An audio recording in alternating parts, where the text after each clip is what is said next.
तो hello everyone, welcome back on your YouTube channel agro. उम्मीद करता हूँ दोस्तों आप लोग एकदम मस्त और स्वस्थ होंगे। आज की वीडियो में हम डिस्कस करने वाले हैं जे 2026 के सिलेबस के बारे में कि कुछ न्यू स्टूडेंट्स हैं जिनके मन में हमेशा से शंका रहती है कि यार हमारा सिलेबस चेंज तो नहीं होगा, और पुराने स्टूडेंट हैं जो कि हमारे लॉन्ग ईयर्स की तैयारी कर रहे हैं और उन्होंने कहीं ना कहीं किसी संस्था में एडमिशन ले रखा है। तो उनके मन में भी डाउट रहता है कि यार सर कोई क्या नाम से पॉइंट ऐड तो नहीं होगा, कोई पॉइंट कट तो नहीं जाएगा, क्या कुछ संभावनाएं हैं कि यार हमारा कोई सिलेबस है वो चेंज होगा या नहीं होगा।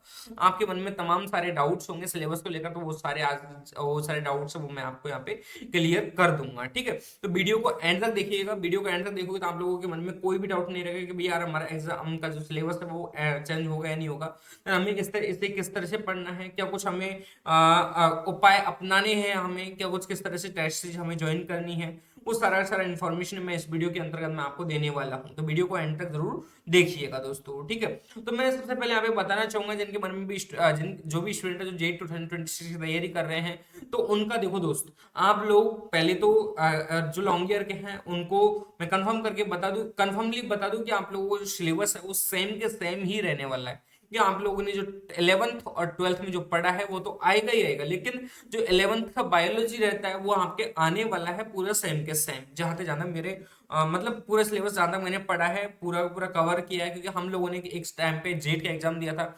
आईसीएआर का एग्जाम दिया था, बीएचयू का एग्जाम दिया था। तो हमें पता रहता है इन चीजों का, और हमने खुद ने एग्जाम फाइट किया तो इसके बारे में हमें भी पता रहता है थोड़ा बहुत। तो ऐसी बात नहीं हम भूल चुके हैं, नहीं, हम और आप लोगों को पढ़ाने का भी कार्य करते हैं। आप लोग ऐसा नहीं कि हम भूल सकते हैं, नहीं भूल सकते हैं आप लोगों को, और ना ही हम सिलेबस को भूलेंगे। ठीक है, तो आप लोगों का सिलेबस है वो चेंजेस होने के चांस कितने भाई, बिल्कुल भी चेंज नहीं होगा भाई। आप लोग तो मानकर चलो कि बिल्कुल भी चेंज नहीं होगा, और चेंज होगा भी तो कुछ कोई new new point point add हो सकता है, वही करंट एग्रीकल्चर का हो जाए। लेकिन मुझे लगता नहीं कि आप लोगों को कोई ना कोई सिलेबस में चेंजेस हो, नहीं होगा। आप लोगों को जहां तक मेरा जहां तक मानना है, जहां तक पिछले ईयर्स का एक्सपीरियंस बोल रहा हूँ, वो वैसे ही ऐड कर देते हैं एक दो क्वेश्चंस जो करंट जी के होते हैं, जो करंट के क्वेश्चंस होते हैं वो आप लोगों को पहले ही क्या नाम से ऐड कर देते हैं आपसे बिना पूछे भी। तो ऐसा हो सकता है थोड़ा बहुत। ठीक है, तो सिलेबस का चेंजेस वगैरह होने का तो बिल्कुल भी आपको डाउट नहीं लेना है कि भाई आपका सिलेबस है वो चेंज हो जाएगा, नहीं, आपका सिलेबस चेंज नहीं होगा, आपको निश्चिंत रहे। कोई ऐसा कहे कि सिलेबस चेंज होगा, कोई तरह तरह की थंबनेल्स लगा अगर आप लोगों को गुमराह करना चाहे, तो आप लोग उनमें भ्रमित ना हो। अगर आप लोगों को कोई भी किसी प्रकार का डाउट रहता है तो मुझे कमेंट करके जरूर बता के जाइएगा। ठीक है दोस्तों, चलिए हम स्टार्ट करते हैं सिलेबस को पढ़ना और सिलेबस को समझने की कोशिश करते हैं भाई आप लोगों के क्या कुछ आने वाला है एग्जाम पेपर में। देखो दोस्त, मैं आप लोगों को यहाँ पे बता दूं, अगर आप लोगों ने सब्जेक्ट कॉम्बिनेशन 12th में आपके पास में एबीसी रहा था, तो एबीसी का सिलेबस हम यहाँ पे जानने की कोशिश करेंगे। और पीसीबी रहा था तो आप लोगों की फिजिक्स एक्स्ट्रा होगी। अगर क्या नाम से है हमारे मैथ वाले स्टूडेंट है उनके पास में मैथ अलग से होगी, सॉरी, मैथ अलग से होगी, बायोलॉजी अलग से होगी। बायोलॉजी वाले स्टूडेंट के पास बायोलॉजी अलग होगी, और क्या नाम से हमारा फिजिक्स पीसीएम वाले स्टूडेंट के पास मैथ अलग होगी। तो उनका एक स्पेसिफिक सब्जेक्ट होता है, जैसे एग्रीकल्चर में भी एक स्पेसिफिक सब्जेक्ट हो जाता है। और बायो और केमिस्ट्री और फिजिक्स तो सबको पढ़ना ही पढ़ना होता है नॉर्मली। ठीक है, तो चलिए दोस्तों हम स्टार्ट करते हैं। जो सिलेबस है हमारा उसको थोड़ा बहुत नजरों के आगे होकर निकालते हैं हम भी, कैसा क्या कुछ तरह का सिलेबस है आपका। ठीक है, एक मिनट, ये कर्सर और का सही तरह से काम नहीं कर रहा है। ठीक है, देखो दोस्त, यहाँ पर मैं आपको बता दूं जे 2025 का सिलेबस है, और सिलेबस में जो जो पॉइंट्स दिए हुए हैं वो सेम के सेम आपके 11th और 12th क्लास की जो एनसीईआरटी है उससे मैच्ड है, पूरे पूरे वही आप लोगों ने पढ़ा है। 11th क्लास में एग्रीकल्चर बायोलॉजी पढ़ी है, 12th क्लास में एग्रीकल्चर बायोलॉजी पढ़ी है, वो कि वही आपके यहाँ पर आने वाली है। लेकिन कुछ पॉइंट्स और ऐड हो जाते हैं जो हम आगे बात करेंगे। एग्रीकल्चर का तो कोई एक्स्ट्रा पॉइंट ऐड होगा नहीं, लेकिन बायोलॉजी और केमिस्ट्री का कुछ पॉइंट्स ऐड होते हैं, वो हम आगे आपसे डिस्कस करने वाले हैं। ठीक है, देखो दोस्त, यहाँ पर हम सिलेबस की बात करें, जेट का सिलेबस, तो देखो दोस्त आपके एग्रीकल्चर के हम यहाँ पे सबसे पहले बात करेंगे एग्रीकल्चर को। तो एग्रीकल्चर में क्या कुछ आएगा, तो यूनिट ए आएगी जो कि 15 क्वेश्चन की आएगी। ठीक है, 15 क्वेश्चन की आएगी, और 15 क्वेश्चन हमारे क्या नाम से किसके आएंगे यूनिट ए में, तो वो फूड प्रोडक्शन से related importance in the economy and nutritional क्या नाम से है सिक्योरिटीज। ठीक है, nutritional securities, history of Indian agriculture, यानी कि एग्रीकल्चर के रिलेटेड जो भी हमारा क्या नाम से है एरिड एग्रीकल्चर हो गया, ये हमारा वेदर एंड क्लाइमेट हो गया, ठीक है, इरिगेशन हो गया, वीड्स हो गया, एरिड एग्रीकल्चर हो गया, क्रॉप रोटेशन हो गया। तो इस सारे के सारे सब जो पॉइंट है वो हमारे एग्रोनॉमी के हो जाते हैं। किसके पॉइंट है? हमारे एग्रोनॉमी के पॉइंट्स हैं सारे के सारे। तो ये आप लोगों को पढ़ने होंगे, ठीक है, आप लोगों ने 11th और 12th में पढ़ा भी होगा, ठीक है। तो पहला जो यूनिट है हमारा 15 क्वेश्चन का होने वाला है। उसमें साथ ही साथ में सॉइल साइंस में यहाँ पे थोड़ा बहुत मिक्स किया हुआ है आपके। तो उसमें सॉइल साइंस में उनके डेफिनेशंस जो भी नॉर्मली बेसिक चीजें होती है, तो definition, composition, structures, texture, soil water and air, soil air and soil temperature, यानी कि मिट्टी का तापमान, और वायु, और सॉइल वाटर यानी कि क्या नाम से है हमारे जल जल स्तर, जो मिट्टी का जल स्तर होता है उसके बारे में, सॉइल का टेक्सचर यानी कि उसका जो आकृति होती है, स्ट्रक्चर होता है, कंपोजिशन किस किस से मिलकर बनी हुई होती है हमारी सॉइल, जो मिट्टी होती है वो, तो उसके बारे में हमारे यहाँ पे पूरा का पूरा जो डिस्कस किया जाएगा इस टॉपिक में, सॉइल वाले में, है ना। तो ये हमारे एग्रोनॉमी का टॉपिक है एक तरीके से, और एग्रोनॉमी में हमारे थोड़ा बहुत सॉइल साइंस का टॉपिक भी मिक्स किया गया है। तो वो उसमें सॉइल साइंस के भी इसमें कुछ मेजर टॉपिक्स हैं वो आपको यहाँ पर बताए गए हैं, ठीक है। तो जैसे सैलाइन, एसिडिक और एल्काइल, तो आपके यहाँ क्या नाम से इस तरह से सॉइल के टॉपिक्स यहाँ पे दिए हुए हैं, है ना, मर्ज किए हुए हैं। देन उसके बाद में न्यूट्रिएंट फर्टिलाइजर आएगा हमारे, इरिगेशन आएगा, वाटर ड्रेनेज आएगा, ठीक है। उसके बाद में इंट्रोडक्शन टू एग्रीकल्चर मशीनरी के बारे में आप लोगों को यहाँ पे पढ़ने को देखने को मिलेगा, ठीक है। सीड के बारे में आप लोगों को यहाँ पे पढ़ने को मिलेगा, और एग्रीकल्चर इकोनॉमिक्स भी आपके यहाँ पे ऐड की गई है, ठीक है। एग्रोनॉमी जो कि हमारे क्या नाम से बेसिक चीजें होती है एग्रोनॉमी की, वो आप लोगों को यहाँ पे पढ़नी होगी, ठीक है। क्रॉप प्रोडक्शन हमारे एग्रोनॉमी में आता है। तो जो क्या नाम से है क्रॉप प्रोडक्शन में भी हमारे क्या नाम से हमारे सीरियल क्रॉप्स हो गए, जैसे सीरियल क्रॉप्स में हमारे rice, maize, sorghum, pearl millet, wheat, barley, और दाल वाली फसलों में हमारे ब्लैक ग्राम हो गया, ग्रीन ग्राम हो गया, मैथ बीन हो गया, ग्राम हो गया, पीजन पी हो गया, काउ पी हो गया, और ऑयल सीड में जो कि हमारा तेल ही है, जिनसे हमें तेल प्राप्त होता है, वो वाली सब्जियां, तो सॉरी वो वाली फसलें। तो हमारे ऑयल सीड में हमारे मस्टर्ड आता है, रेप सीड आता है, ग्राउंड नट आता है, सोयाबीन आ जाती है, लाइन सीड आ जाता है, सनफ्लावर आ जाता है। तो इस तरह ये हमारी ऑयल सीड क्रॉप्स हैं, ठीक है। देन फोडर क्रॉप्स हमारे क्या नाम से ल्यूशन एंड वर्सिम हमारे आ जाता है, कैश क्रॉप जो कि sugar cane, potato, cluster bean. Fibre crops में हमारा कॉटन, सनहेम्प, हमें ये क्या नाम से पढ़ना पड़ता है, ठीक है। एग्रोनॉमी का पॉइंट है, लेकिन हमारा जो पहला का पहला जो सारा का सारा जो पोर्शन है हमारा क्या नाम से है यूनिट ए, वो टोटली हमारी क्या नाम से है एग्रोनॉमी की पॉइंट है पूरी की पूरी, ठीक है। तो एग्रोनॉमी से हमारे 15 क्वेश्चन आएंगे, ठीक है। तो यहाँ पर आप लोगों को कंप्लीट हो चुका हो जाता है यहाँ पे, ठीक है। तो एग्रो ऑर्गेनिक फार्मिंग भी हमारे क्या नाम से है, किसका टॉपिक है, किसका टॉपिक है ऑर्गेनिक फार्मिंग, वो भी हमारे एग्रोनॉमी का टॉपिक है। यूनिट बी में हमारे क्या आता है, यूनिट बी में हमारे आता है हॉर्टिकल्चर। क्या आता है भाई हमारे यूनिट बी में, क्या आता है, हॉर्टिकल्चर आती है, ठीक है। क्या आती है, हॉर्टिकल्चर। डन। एक मिनट, एक कर्सर ठीक से काम नहीं कर रहा। तो यहाँ पर आप लोगों के हॉर्टिकल्चर आ जाते हैं, और हॉर्टिकल्चर में भी इन लोगों ने दे रखा है importance and scopes of fruits and vegetable crops, present position and future scopes के बारे में यहाँ पर बात की गई है, ठीक है। हम कॉमनली यहाँ पे बात करें तो यहाँ पे 15 क्वेश्चन का वेटेज आपके रहने वाला है, ठीक है।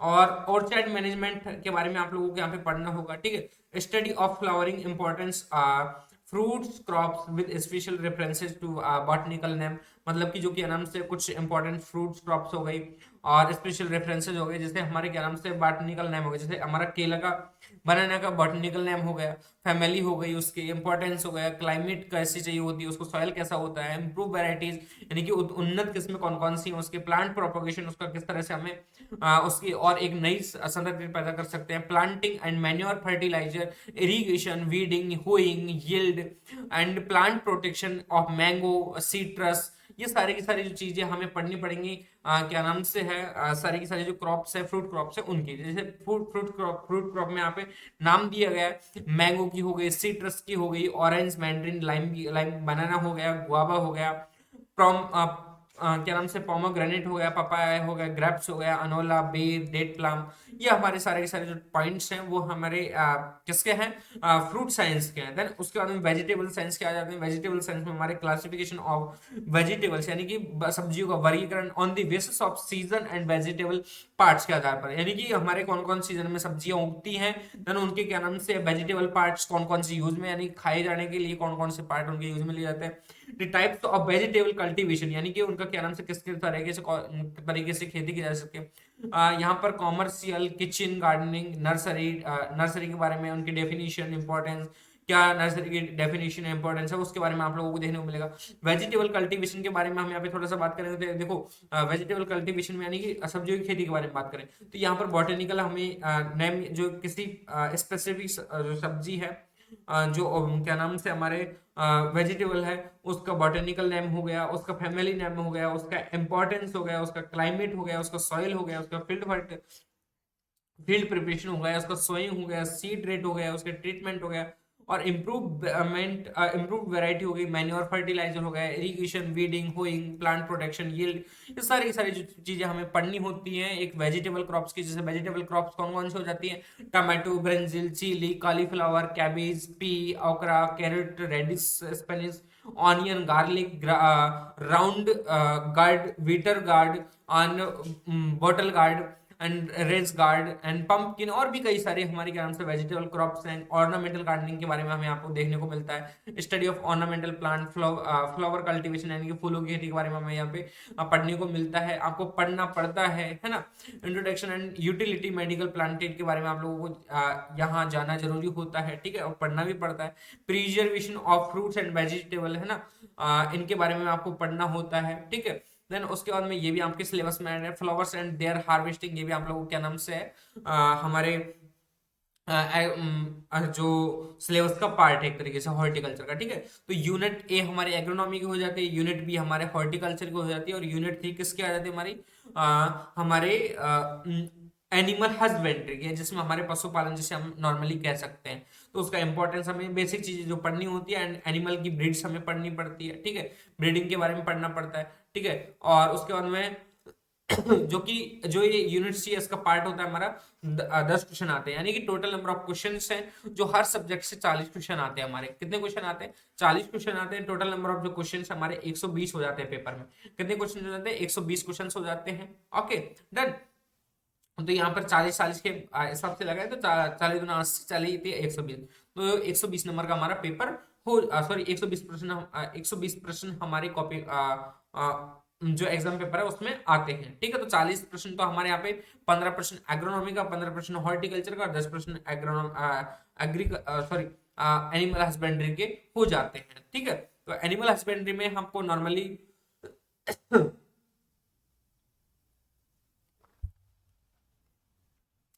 Animals, nutrients and determination of feed for pregnant, जैसे नॉर्मली चीजें पढ़नी पड़ती है। फीड पोजीशन के बारे में, एनिमल हेल्थ के बारे में आप लोगों को पढ़ने को मिलता है, देखने को मिलता है। ये आपको जनरल मेडिसिन आपको पढ़नी पड़ेगी। तो नॉर्मली ये जो एनिमल हस्बेंड्री का पार्ट है वो जो आप लोगों को सारा का सारा कंप्लीट पढ़ना पड़ेगा, जिसमें मिल्किंग मेथड्स हो गया, ठीक है, उसमें काऊ हो गई, बफेलोज हो गई, सिप हो गई, कैमल्स हो गए, इनकी जो और जो हमारे क्या नाम से है प्रोसीड वैरायटीज है वो उनके बारे में आप लोगों को देखने को यानी कि पढ़ना होता है एक तरीके से, ठीक है। तो एनिमल्स में होने वाले डिजीज के बारे में आप लोगों को पढ़ना होता है। डेयरी साइंस के बारे में आप लोगों को पढ़ना होता है। यहाँ पर bio waste management and cultivation के बारे में आप लोगों को पढ़ना होता है, पढ़ना पड़ेगा, पढ़ना होता नहीं है, ठीक है। देन उसके बाद में हमारा बायोलॉजी है ना, हमारा क्या नाम से एग्रीकल्चर का 40 क्वेश्चन का वेटेज हो गया। फिर हमारा बायोलॉजी का कितने का हो जाएगा, तो बायोलॉजी को हमारे क्या नाम से है 2 सेक्शन में बांटा हुआ है ना। 2 सेक्शन, एक में हमारा आ जाता है बॉटनी और एक में आ जाता है हमारा जूलॉजी। तो पहला सेक्शन हमारा डिवाइडेड है जिसमें हमारा क्या नाम से है बायोलॉजी की पहले तो हमारा क्या नाम से definition, branches, study of area, importance in agriculture, biology का क्या नाम से इंपॉर्टेंस है एग्रीकल्चर में, उसके बारे में देखने को मिलता है, पढ़ने को मिलता है। फिर हमारे सेक्शन फर्स्ट में बॉटनरी का यूनिट, जो बॉटनी को भी हमने क्या नाम से यहाँ पे डिवाइड किया हुआ है कई सारे पार्टों में। तो यूनिट ए में, तो यूनिट ए में हमारा taxonomy and classification of plants के बारे में पढ़ना होता है। Morphology and anatomy angiosperm plant के बारे में आप लोगों को पढ़ना होता है, ठीक है। Sexual reproduction in flowering plants, ये भी आप लोगों को पढ़ना होता है फर्स्ट यूनिट में। This cell and the unit of life, यानी कि हमारे सेल के बारे में, यानी कोशिका के बारे में आप लोगों को पढ़ना होता है, ठीक है। जिसमें हमारा सेल डिवीजन भी सम्मिलित होता है। जेनेटिक्स आप लोगों को पढ़नी पड़ती है। प्लांट फिजियोलॉजी आप लोगों को यहाँ पे पढ़ना पड़ता है, हमारा पॉइंट वाइज यहाँ पे दिया हुआ है, ठीक है। देन नॉर्मली हमारे क्या नाम से उसके बाद में आता है यहाँ पर ये काम और नहीं कर रहा है ठीक तरीके से, कोई नहीं ना। तो फिर आता है हमारा यूनिट बी में हमारे क्या नाम से है इकोलॉजी एंड एनवायरमेंटल के बारे में पढ़ना होता है हमें। एनवायरमेंटल इश्यूज के बारे में हमें यहाँ पे पढ़ना होता है, ठीक है। और यूनिट सी में हमारा economic botany and human welfare के बारे में हमें यहाँ पे पढ़ना होता है, ओके। देन उसके बाद में यूनिट डी में हमारा क्या नाम से है बायोटेक्नोलॉजी एंड इट्स एप्लीकेशन के बारे में हमें पढ़ना होता है, जिसमें हमारा बायोटेक्नोलॉजी प्रिंसिपल्स ऑफ प्रोसेस, जो कि नॉर्मल चीजें हमें एक टॉपिक की बेसिक चीजें पढ़नी होती है, वो पढ़नी पड़ेगी आप लोगों को। नेक्स्ट हमारा सेक्शन बी आता है, सेक्शन सेकंड आता है, जिसमें मैंने बताया कि आप लोगों को क्या नाम से है जूलॉजी आती है। जूलॉजी में हमारा यूनिट ए जो कि एनिमल किंगडम है, यूनिट में ए में हमारा एनिमल किंगडम आता है। यूनिट बी में हमारा इनवर्ट आता है, ठीक है।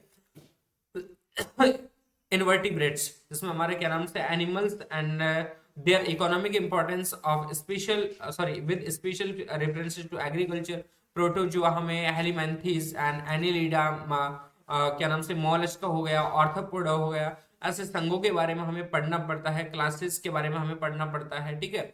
और पढ़ना पड़ेगा आप लोगों को, अगर आप लोग पढ़ भी रहे होगे, ठीक है। यूनिट सी में हमारे क्या नाम से आता है क्या नाम से वर्टिब्रेट्स के बारे में, ठीक है।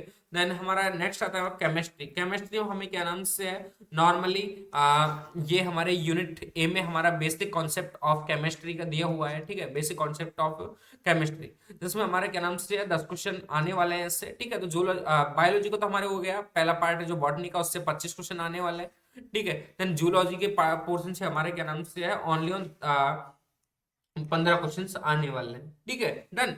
देन उसके बाद में हमारा यूनिट ए केमिस्ट्री का बेसिक कॉन्सेप्ट ऑफ केमिस्ट्री आपको रह जाता है, ठीक है। उसके बाद में स्ट्रक्चर ऑफ एटम के बारे में आप लोगों को पढ़ना पड़ता है, ठीक है। उसके बाद में हमारे क्या नाम से पीरियोडिक टेबल आती है हमारी, क्या नाम से है वो पढ़नी पड़ती है, ठीक है। प्रोडक्टिविटी एंड प्रॉपर्टीज के बारे में देखने को मिलता है। Chemicals and bonding and molecular structure के बारे में आपको पढ़ना पड़ता है, ठीक है। देन उसके बाद में हमारे क्या नाम से रेडॉक्स रिएक्शंस के बारे में, ठीक है। Redox reaction equilibrium. देन उसके बाद में हमारा केमिकल इक्विलिब्रियम, जैसे हमारे यूनिट में डिवाइड है ना। तो यूनिट बी में हमारा केमिकल काइनेटिक्स आ जाता है, ठीक है। उसके बाद में हमारे क्या नाम से है, ये भी कम काम कर रहा है आज भाई,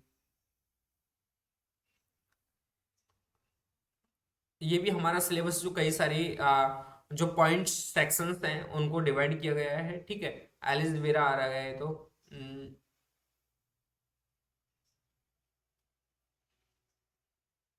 एक मिनट बस।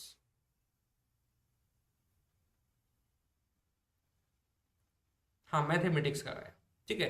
केमिस्ट्री में हमारा क्या नाम से है डी। हमारे केमिस्ट्री को लास्ट 4 यूनिट में डिवाइड किया हुआ है, और लास्ट हमारी क्या नाम से ऑर्गेनिक केमिस्ट्री आती है, ठीक है। तो केमिस्ट्री को भी हमारा इनऑर्गेनिक, ऑर्गेनिक और फिजिकल में डिवाइड किया हुआ है, और फिजिकल में डिवाइड करते हुए हमारे क्या नाम से 10-10 क्वेश्चन हर पार्ट से आने वाले हैं यानी कि हर यूनिट से आने वाले। तो आप लोगों को बेसिकली कंफर्म हो गया होगी जो सिलेबस है वो बिल्कुल चेंज नहीं होने वाला है, सिलेबस यही रहने वाला है आपका, ठीक है। अगर आप लोगों को लगता है इस तरह हमें इंग्लिश में समझ में नहीं आता, तो हिंदी के लिए आप लोग हमारे टेलीग्राम चैनल को ज्वाइन करें, और वहाँ आप लोगों को मैं हिंदी में ट्रांसलेट करके इस सिलेबस को डालने की कोशिश करूंगा सारी के सारी। तो चैनल को ज्वाइन जरूर कर लेना, टेलीग्राम चैनल को। एंड देन कोई भी क्वेरीज आपकी रहती है, कोई भी डाउट आपका रह गया तो आप मुझे कॉमेंट करके जरूर बता सकते हैं, ठीक है। कोई भी इशू रहता है आप लोगों को। उम्मीद है दोस्तों वीडियो आप लोगों को पसंद आया होगा, ठीक है। और पसंद आया है तो साथ साथ में वीडियो को लाइक भी जरूर करेंगे। देन उसके बाद में आपके रहता है कि सर अगर मैं तैयारी कर रहा हूँ और मैं इस तैयारी को और अपना किस तरह से बूस्ट दे सकता हूँ, किस तरह से और अच्छी तरह से प्रिपेयर कर सकता हूँ अपनी तैयारी को। तो मैं यहाँ पर आपको सजेस्ट करना चाहूंगा थोड़ा सा रॉयल इंस्टीट्यूट उदयपुर के बारे में। रॉयल इंस्टीट्यूट उदयपुर जो कि ऐसी एक संस्था है जहाँ हर एक बच्चा अपने जो सपनों को बुनता है, अच्छे तरीके से 1 साल तैयारी करता है, तैयारी करने के बाद में अच्छा रिजल्ट देता है। जैसे यहाँ पर दिशा सोलंकी ने अपना रिजल्ट दिखाया है, गगन यादव ने अपना रिजल्ट दिखाया है अपनी मेहनत के दम से, यानी मेहनत किए स्टूडेंट ने और तब जाकर उनका रिजल्ट इतना अच्छा बन पाया।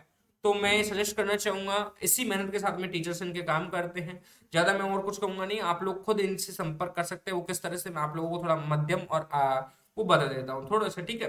तो यहाँ पर आप लोग चाहे जेट की तैयारी कर रहे हो, चाहे सीयूईटी की तैयारी कर रहे हो, आप लोग दोनों ही एग्जाम की तैयारी कर रहे हो, तो इनके क्रैश कोर्स अब बहुत जल्दी स्टार्ट होने वाले हैं। अगर आप लोग इनरोल करना चाहो तो वहां इनरोल कर सकते हैं, ठीक है। देन हमारे लॉन्ग ईयर के जो बैचेज हैं वो स्टार्टेड है ऑलरेडी। अगर आप लोगों को लगता है कि सर मुझे गर्मी लगती है, गर्मी का बहुत इश्यू है और आगे आने वाले समय में गर्मी में मेरी एग्जाम होने वाली है, तो क्या मैं इसे ऑनलाइन परचेज कर सकता हूँ? भैया आप लोग ऑनलाइन भी कर सकते हो और ऑफलाइन भी जा सकते हो, ठीक है। तो ये सुविधा अपने अनुसार देखनी है। बैच आपको दोनों मीडियम में देखने को मिलेगा, हिंदी हो चाहे इंग्लिश मीडियम, आप लोग जिस मीडियम से उसी बैच वही बैच आपको प्रोवाइड करवा दिया जाएगा, ठीक है। अगर ज्यादा जानकारी की आपको आवश्यकता है तो आप लोग इनके दिए गए कॉन्टेक्ट नंबर पर आप मैसेज कर सकते हैं किसी भी प्रकार की जानकारी के लिए। और ज्यादा जानकारी के लिए मैं डिस्क्रिप्शन बॉक्स में इनके ऐप का लिंक दे रहा हूँ, वहां जाकर इनकी डिटेल्स आप लोग अच्छे तरीके से जान सकते हैं। मैं उम्मीद करूंगा दोस्तों मेरे द्वारा जो इन्फॉर्मेशन दी गई है वो एकदम आप लोगों को अच्छी और शानदार लगेगी। अगर अच्छी और शानदार लगेगी तो एक बार फिर से कहना चाहूंगा, दोहराना चाहूंगा कि वीडियो को लाइक और चैनल को सब्सक्राइब कर ले। अगर ऐसे ही और वीडियोस आपको देखनी है तो बेल आइकन को प्रेस जरूर कर लेना, ठीक है। मिलता हूँ ऐसे ही किसी नेक्स्ट इन्फॉर्मेटिव वीडियो के साथ में, तब तक के लिए बने रहे हमारे यूट्यूब चैनल एग्रो गूगल के साथ में। Thanks for watching. मिलता हूँ एक और बेस्ट और एक और नेक्स्ट इन्फॉर्मेटिव वीडियो के साथ में, एकदम बहुत अच्छी वीडियो के साथ में, ठीक है। तब तक के लिए जय जवान, जय किसान, जय भीम, जय भारत, और जो भी है हमारा जय हिंद, जय भारत, ठीक है। मिलते हैं नेक्स्ट वीडियो में। चैनल को सब्सक्राइब कर लेना भाई, ठीक है, और अपने दोस्तों के साथ में शेयर जरूर कर देना जो जेट और सीयूईटी की तैयारी कर रहे हैं। बाय।